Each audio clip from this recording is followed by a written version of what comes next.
it felt as if someone had taken a swipe at him with a sword.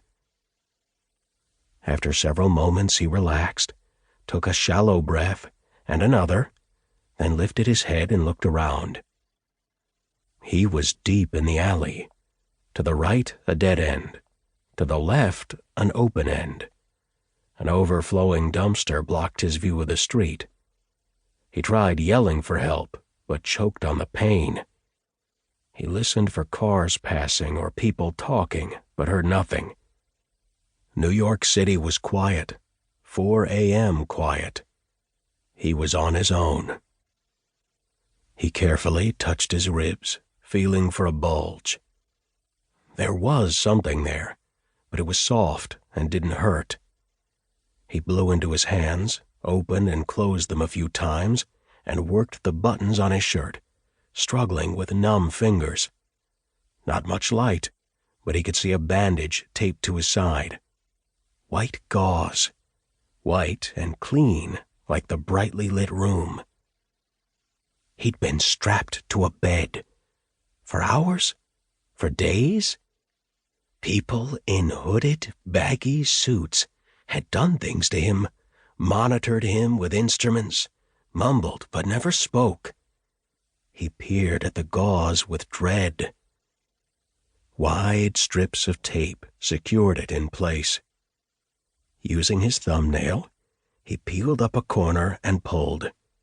The skin tented up, felt like it was going to rip. He let go, rolled up more of the edge, pinched it tight, and yanked.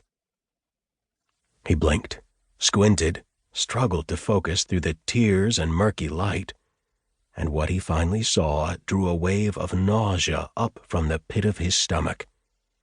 He shut his eyes and fought the urge to vomit. The pain caused by heaving would be unimaginable. His mind raced, tried to comprehend, but what he had just seen was incomprehensible. Staples. A line of them, starting on his side and disappearing around his back. When he looked again, he saw a long cut, stapled together the same way the ER doctors had fixed a gash on his leg some time ago. Con Edison. They did this. They'd been following him for years. Their blue vans and trucks parked all over the city, everywhere he went, watching him, the men in hard hats peeking out of manholes, cameras and listening devices hidden in their steam stacks. The baggy suits in the white room were blue like the Con Ed trucks. They had implanted a tracking device inside him. Now they'd be able to follow him without all that equipment.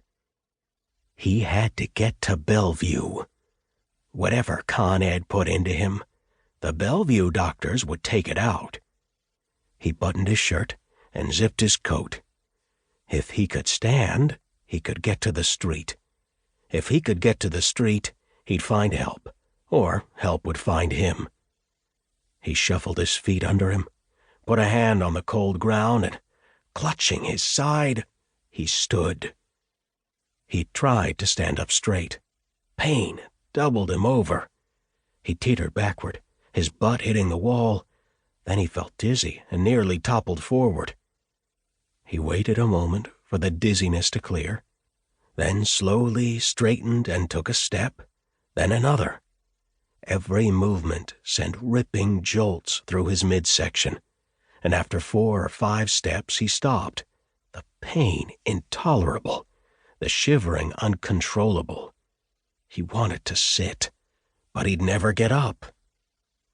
He made it to the mouth of the alley and leaned against the corner of the building.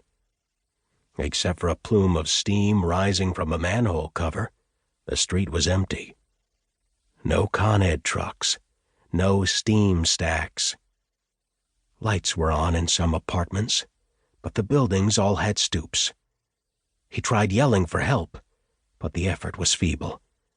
He looked up and down the block, to the avenues at either end, but he had nothing left. Time to give up. He relaxed. The shivering eased.